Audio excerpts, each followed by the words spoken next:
Dear students, welcome back to my channel Enjoy Learning. In this video, I'll teach you how to solve question number 1, 2 and 3 of exercise 9.1. So let's begin. Before we solve the questions, you should be knowing some basic formulas. हालांकि आपको ये formulas learned होंगे but फिर भी हम आपको एक बार revise करा दे रहे हैं. देखिए, area of a square, area of rectangle, perimeter of square and rectangle, ये तो बेसिक्स हैं, ये तो आप स्टार्टिंग से पढ़ते आ रहे हैं ना. तो इनके तो फॉर्मूलाज आपको बिल्कुल अच्छे से लर्न होने ही चाहिए. अभी आगे जो न्यू फॉर्मूलाज आएंगे वो आपको लर्न करने हैं. इसको भी हम लोग रिवाइज कर लेते हैं. स्क्वायर और रेक्टेंगल फर्स्ट ऑफ ऑल क्या होता है? स्क्वायर एक ऐसा 4 साइड का पॉलीगन होता है जिसकी ऑल 4 साइड्स इक्वल होती हैं, है ना. स्क्वायर में ऑल 4 साइड्स कैसी होती हैं? इक्वल लेंथ की होती हैं. Like this I have drawn. So this is your square. So square का एरिया फाइंड करने के लिए सिंपली हम लोग क्या करते हैं? साइड इनटू साइड, है ना. चारों ही साइड सेम लेंथ के हैं. सपोज चारों साइड 4 सेंटीमीटर के हैं, तो सिंपली आपको क्या कर देना होगा? साइड इनटू साइड, मतलब 4 इंटू 4. ठीक है, आपका एरिया 16 यूनिट्स आ जाएगा. देन हम लोगों को एरिया ऑफ रेक्टेंगल फाइंड करना है. तो हम लोग क्या करेंगे? फर्स्ट ऑफ ऑल, रेक्टेंगल क्या होता है? रेक्टेंगल भी एक 4 साइडेड पॉलीगन होता है जिसमें कि सिर्फ ऑपोजिट साइड्स इक्वल होते हैं, है ना. आमने सामने वाले इक्वल होते हैं. This is equal to this and this is equal to this. So if I call this as length and this as breadth, so हम लोग rectangle का जो area है वो simply कैसे find कर लेते हैं? By multiplying length times breadth. तो ये आपका एरिया ऑफ रेक्टेंगल का फॉर्मूला है बेटा.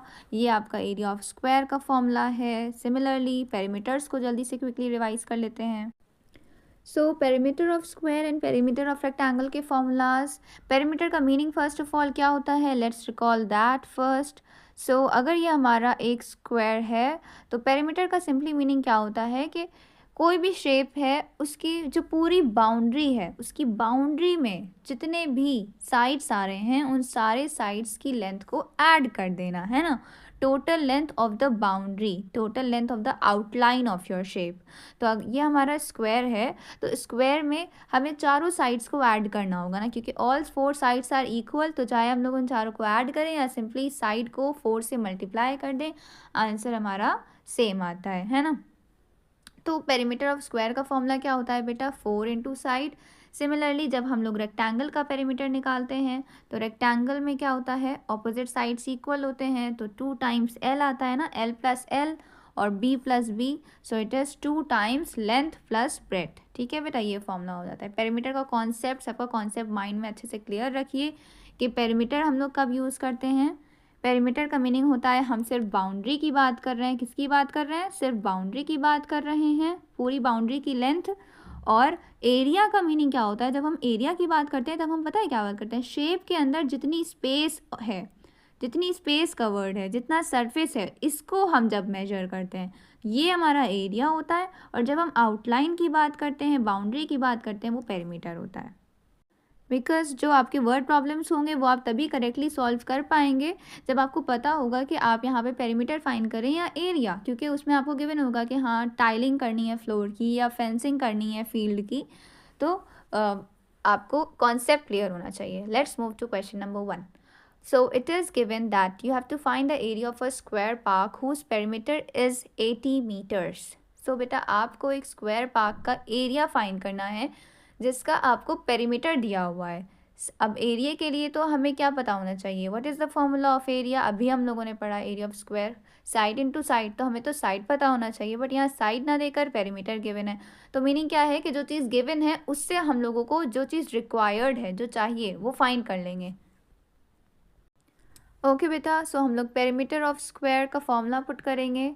वो क्या होता है? 4 इंटू साइड होता है ना. जो चीज़ हमें गिवन है हम उसका फॉर्मूला पुट करके अपनी अननोन चीज़ पहले फाइंड कर लेंगे. तो 4 इंटू साइड किसके इक्वल हम लोगों को गिवन है बेटा? ये हम लोगों को 80 मीटर के इक्वल गिवन है ना. तो यहाँ पे भी आपको लिखना है, सबसे पहले लिखना है perimeter of square is equal to 80 metre. ठीक है, 80 मीटर. फिर उसके बाद नेक्स्ट लाइन में आपको फॉर्मूला लिखना है पेरीमीटर ऑफ स्क्वायर के नीचे. तो वो फॉर्मूला क्या होता है? 4 into side. Then it is also equal to 80 metre ऊपर का नीचे कॉपी कर लिया. अब हमें साइड फाइंड करना है, तो हम साइड को इस साइड पर अकेला छोड़ेंगे. साइड के अलावा यहाँ पे कौन है? 4 है. 4 इसमें क्या हो रहा है? मल्टीप्लाई हो रहा है. तो जब ये दूसरी साइड पे जाएगा तो ये कहाँ जाएगा, डिवाइड में जाएगा, सिंपल। तो साइड का फॉर्मूला क्या आ जाएगा, 80 डिवाइडेड बाय 4, ठीक है। तो 4 1 ज़ा 4, 4 2 ज़ा 8, 4 0 ज़ा 0। तो साइड क्या आ गई, 20 मीटर्स, ठीक है बेटा। साइड आ गई हमारी 20 मीटर्स। अब हम लोग एरिया फाइंड कर सकते हैं ना, क्योंकि एरिया के फॉर्मूले में हमें चाहिए था साइड, साइड हमें पता नहीं था, तो जो चीज़ हमें पता थी उसकी हेल्प से हमने साइड पहले फाइंड किया। अब हम फॉर्मूले में पुट कर देंगे एरिया के, तो हमें स्क्वायर पार्क का एरिया फाइंड आउट हो जाएगा। सो इट इज़ सिंपली 20 टाइम्स 20। सो 2 2 ज़ा 4 होता है ना, सिंपल 2 2 ज़ा 4 होता है, 2 ज़ीरोज़ पुट कर दिए। लास्ट के ज़ीरोज़ से कभी भी घबराना नहीं है, ज़ीरोज़ को भूल जाइए, सिर्फ जो नंबर है उनको मल्टीप्लाई करिए, मल्टीप्लाई करके आंसर लिखिए, फिर टोटल जितने ज़ीरोज़ हुए उनको आंसर के बाद लिख दिए। ये आपका फाइनल आंसर हो गया। अब हमेशा याद रखिए एरिया की यूनिट मीटर नहीं मीटर स्क्वायर होती है, ठीक है। साइड अगर मीटर में दिया है तो एरिया मीटर स्क्वायर में आएगा, साइड अगर सेंटीमीटर में दिया है तो एरिया सेंटीमीटर स्क्वायर में आएगा। And this is your answer of the first question. Now let's move on to the second question, which says that the perimeter of a rectangular sheet is 170 centimeters. If its breadth is 15 centimeter less than its length, find the length and then also find its area. So इस question में भी बेटा हम लोगों को देखिए क्या given है। हम लोगों को सबसे पहले ये देखिए हमें क्या गिवन है। हमें रेक्टेंगुलर शीट का पेरीमीटर गिवन है 170 सेंटीमीटर, और हमें क्या गिवन है, ब्रेथ उसकी कंप्लीटली नहीं गिवन है। कुछ कुछ बच्चे बस यहीं तक देख के छोड़ देते हैं, अरे if it's breadth is 15 centimetre, breadth को इक्वल टू 15 सेंटीमीटर पुट कर देंगे, गलत हो जाएगा आंसर। बेटा पूरा सेंटेंस तो रीड करिए, दिया हुआ है कि if it's breadth is 15 centimetre less than its length, मतलब कि उसकी ब्रेथ जो है वो उसकी लेंथ से 15 सेंटीमीटर छोटी है। ये नहीं दिया हुआ है कि ब्रेथ 15 सेंटीमीटर है।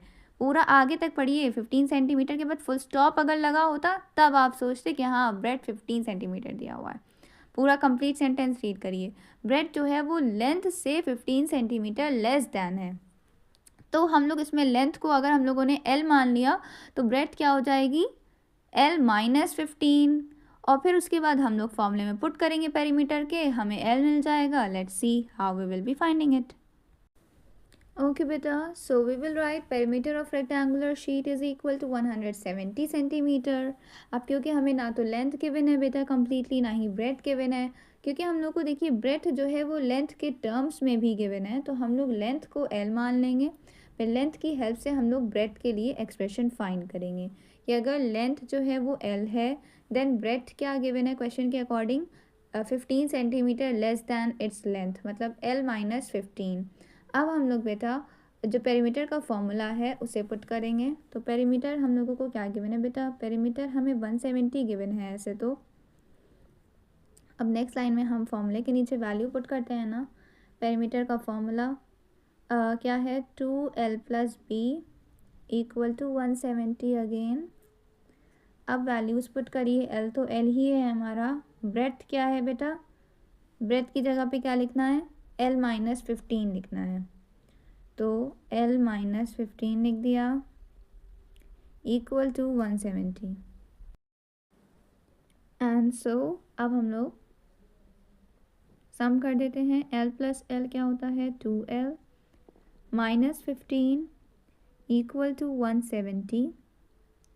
अब देखिए बेटा यहाँ पर जो ब्रैकेट है, सो ब्रैकेट के बाहर क्या है 2, और ब्रैकेट और किसी नंबर के बीच में अगर कोई साइन नहीं है means they are in multiplication. तो हम लोगों को क्योंकि देखिए इस साइड पे हम लोगों को L को अकेला करना है ना, तो L के अलावा जो जो नंबर्स हैं उनको हमें एक एक करके नेक्स्ट साइड पे भेजना होगा ना, अपोजिट साइड पे भेजना होगा। तो सबसे पहले ये जो ब्रैकेट के बाहर नंबर है इसको हम लोग उधर भेज देंगे। सो 2 यहाँ पर मल्टीप्लिकेशन में है, तो जब दूसरे साइड पे जाएगा तो ये डिवाइड में चला जाएगा, ठीक है। तो इस साइड पे अब हमारा सिर्फ क्या बचा, 2L माइनस 15 बचा, क्योंकि ब्रैकेट के बाहर कोई नंबर नहीं है तो हमने ब्रैकेट रिमूव कर दिया। अब देखिए यहाँ पे उस साइड पर 2 जो है वो मल्टीप्लाई में था, तो जब 2 इस साइड पे आएगा तो 170 से डिवाइड हो जाएगा। सो इट इज़ सिंपली 2 1 ज़ा 2, इट इज़ 2 8 ज़ा 16 एंड 2 5 ज़ा 10। So 2l minus 15 is equal to 85 आपके पास बचा। अब हम लोग -15 को दूसरे साइड पे भेजेंगे तो वो +15 हो जाएगा। ये सब लीनियर इक्वेशंस को देखिए सॉल्व करना जो आपने सीखा है वो सब यहाँ पे आगे यूज़ होता है। So this will give you 100 and so l is equal to 100/2 isn't it? 2 into l था ना, तो इस साइड पर अपॉन में चला गया 2, 2 5 ज़ा 10, 2 0 ज़ा 0, तो l देखिए आपके पास आ गया 50 सेंटीमीटर। l 50 है। ब्रेथ कितना? अब देखिए फाइंड इट्स लेंथ, तो ये फर्स्ट पार्ट तो हमारा सॉल्व हो गया। सेकेंड पार्ट में क्या गिवन था? Also find its area. तो एरिया के लिए तो हमें ब्रेथ भी पता होना चाहिए ना, तो ब्रेथ हम लोग को क्या गिवन है? 15 सेंटीमीटर लेस देन लेंथ, है ना। हम लोगों ने निकाला भी था कि ब्रेथ को हम लोग क्या लिख सकते हैं? l माइनस 15, मतलब कि 50 minus 15, so it is equal to 35 centimetre. तो हमको l भी पता चल गया, ब्रेथ भी पता चल गया। अब एरिया फाइंड हो जाएगा। What is the formula for area of a rectangle? It is simply length into breadth. तो देखिए एरिया अपने आप से फॉर्मूला पुट करके वैल्यू फाइंड करिए। Length into breadth means 50 into 35। Okay बेटा, सो देखिए आपका आंसर क्या आ जाएगा? 1750 सेंटीमीटर स्क्वायर। स्क्वायर को याद रखिएगा, हमने आपको इससे पहले भी वीडियो में बताया है ना। एरिया की यूनिट में हमेशा स्क्वायर लगाना है। हमने यहाँ पे शॉर्ट फॉर्म लिखा है ए सिर्फ, बट आप पूरा लिखिएगा area of the rectangular sheet. Okay, right, area of the rectangular sheet is equal to l into B, then put the values and this is your final answer. क्योंकि video थोड़ी long हो गई है तो इसीलिए अब हम लोग क्वेश्चन 3 जो है उसे नेक्स्ट वीडियो में कंप्लीट करेंगे।